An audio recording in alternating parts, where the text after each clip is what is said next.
Donc l'objet de cet exercice est de démontrer, de trouver une nouvelle manière de calculer l'aire d'un triangle, n'importe quel triangle. On va démontrer que l'aire d'un triangle est égale au demi-produit de deux côtés par le sinus de l'angle entre les deux. Alors si cette phrase vous paraît un petit peu confuse, on va expliciter ce que ça veut dire. Et donc ça nous fera un exercice sur les sinus, ou dans lequel on va travailler sur les sinus comme on a l'habitude de le faire. Et puis le résultat de cet exercice, en fait, c'est un résultat qui dans les plus grandes classes sert à calculer des aires de triangle lorsqu'on ne connaît pas la hauteur, lorsqu'on connaît deux côtés et l'angle entre les deux. Et on pourra se servir de ce résultat pour démontrer des propriétés qu'on a vues en troisième, comme par exemple la réciproque du théorème de Thalès qui peut se démontrer à l'aide de ce résultat. Voilà, pour commencer, il est évident qu'on va essayer de faire un dessin pour se rendre compte de ce qui se passe.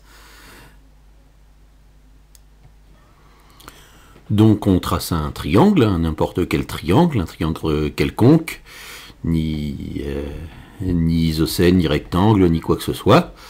Voici. Et on veut prouver que l'aire de ce triangle, c'est la moitié du produit de deux côtés, n'importe lesquels, par le sinus de l'angle qui est entre les deux. Et pour l'instant, on ne connaît que les sinus des angles aigus. Donc, on sait que dans tous les triangles, il y a au moins un angle aigu. On va désigner un angle aigu de ce triangle. Par exemple, tenez, celui-là. Voilà, l'angle qui est en C, je l'appelle gamma. Cette lettre qui vient d'apparaître, c'est la lettre grecque gamma. D'accord ?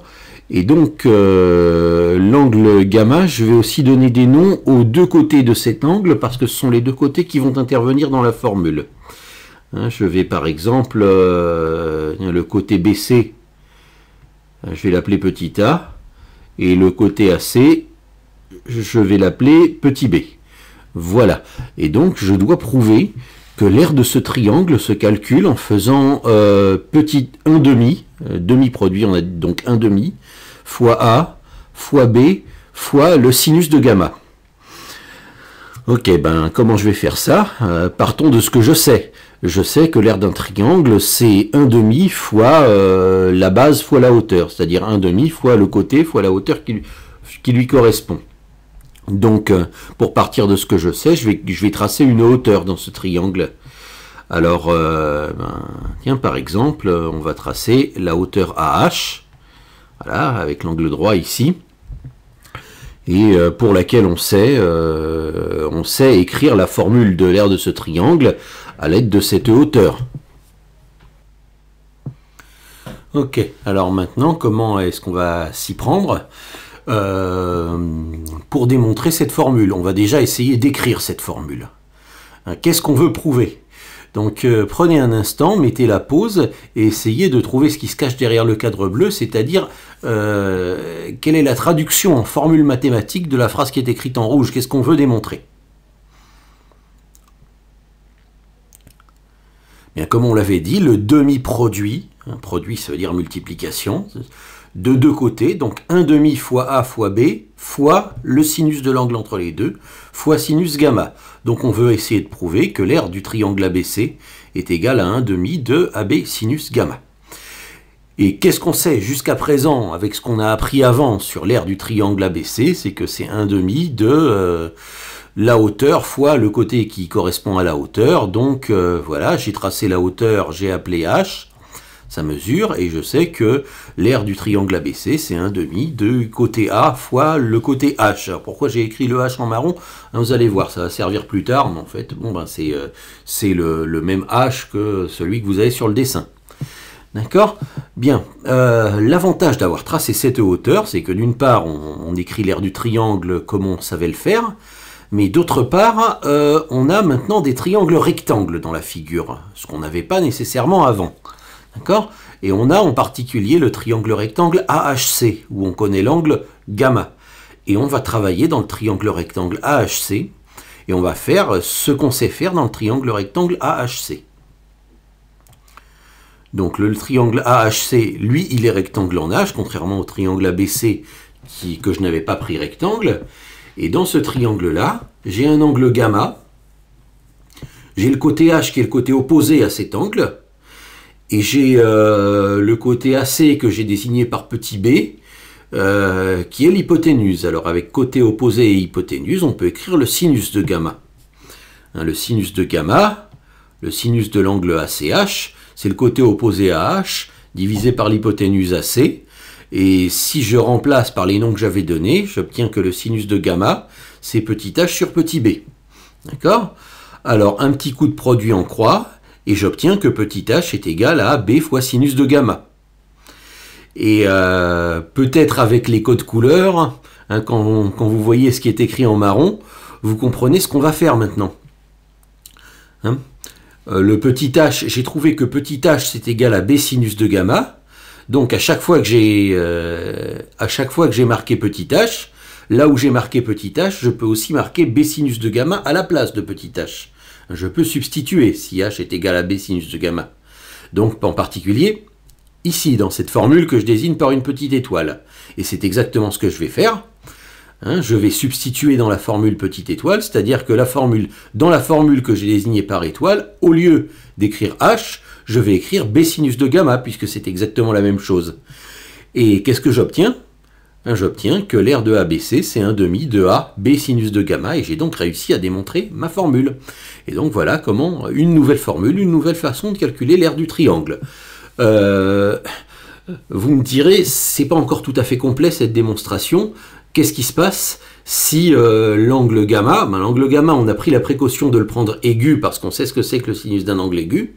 Oui, mais s'il était obtus, s'il était droit, est-ce que j'ai le droit de dire que si l'angle gamma est droit ou que si l'angle gamma est obtus, l'aire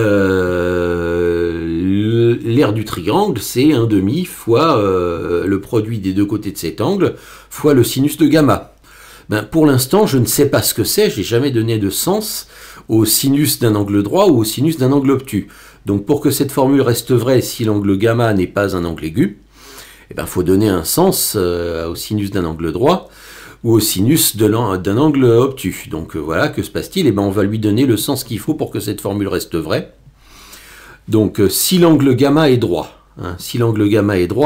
qu'est-ce qui se passe? Il se passe que mon dessin, il est plus comme je vous l'ai fait là. Mon dessin, il ressemble plutôt à ça. En fait, comme l'angle gamma est droit, la hauteur h et le côté b, c'est la même chose. Et donc, je peux me servir de l'aire du triangle que je connais. L'aire du triangle que je connais, c'est 1/2 fois AB ou 1/2 fois AH. Et donc, le sinus gamma, il doit avoir une valeur qui ne change pas le résultat de cette multiplication. Donc, on va décider que le sinus de gamma, le sinus de l'angle droit, ça vaut 1. Et donc, si le sinus de l'angle droit vaut 1, dans la formule avec le sinus, il va disparaître, puisque quand on multiplie par 1, on ne change rien. Et donc, la formule va donc rester vraie, puisque je vais retrouver la formule de l'aire du triangle que j'avais d'habitude. Voilà, maintenant, que se passe-t-il si l'angle gamma est un angle obtus, s'il est plus grand que 90 degrés?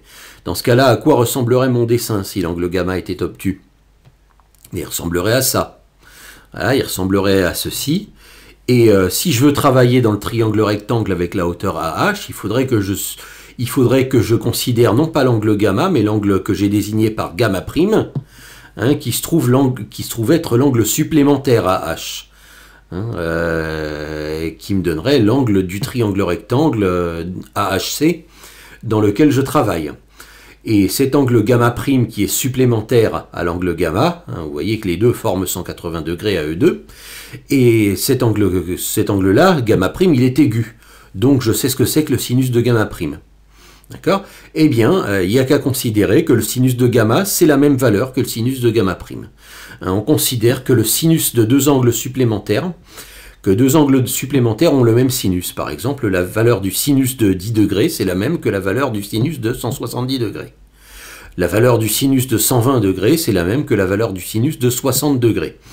Vous pouvez le vérifier avec votre calculatrice. Donc là, j'obtiendrai en fait que l'aire du triangle ABC, c'est 1/2 de A fois B sinus de gamma prime, et je considère que le sinus de gamma, c'est le même que le sinus de gamma prime. Voilà, donc on a dû donner un sens au sinus d'un angle obtus, et le sens qu'on a donné au sinus d'un angle obtus fait que notre formule, là qui est écrite en rouge, eh bien elle reste vraie. En fait, la raison pour laquelle les sinus de deux angles supplémentaires sont égaux et le sinus de 90 degrés vaut 1, c'est une raison qui est beaucoup plus profonde que celle que simplement pour rendre cette formule-là vraie. Mais si je devais vraiment vous expliquer la vraie raison pour lesquelles les sinus des angles droits et obtus ont été choisis comme ça, ben ça nous entraînerait beaucoup trop loin. Toujours est-il que là, vous avez une nouvelle manière de calculer l'aire d'un triangle, et c'est valable pour tous les triangles, qu'ils soient rectangles ou qu'ils ne soient pas rectangles, un demi du produit de deux côtés par le sinus de l'angle qui est entre les deux.